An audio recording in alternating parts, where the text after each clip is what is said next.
We examined the impact of lower calorie menu items on the success metrics for the restaurants we evaluated. We also compared those to the more traditional higher calorie items that these restaurants serve. And what we found was that the lower calorie items were the growth engines for these restaurant operations. Absolutely critical finding. And when you look at this, it's very simple, that if they don't move in this direction, it'll impact their business and we won't make strides in addressing the obesity issue.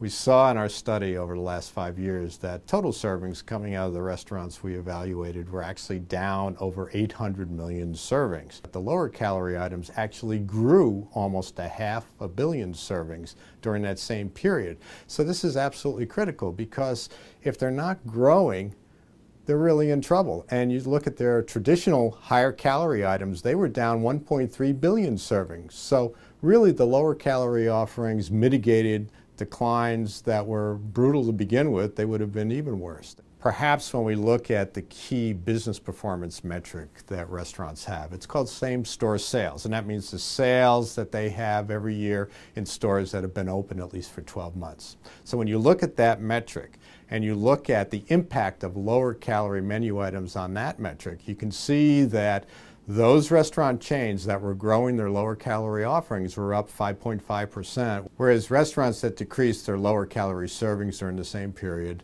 their same-store sales declined by 5.5%.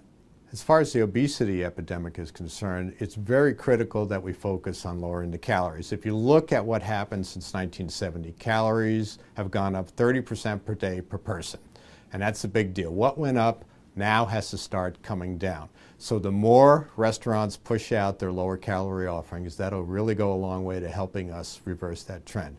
And quite frankly, it also makes financial sense for these operations. Otherwise, they're simply leaving money on the table.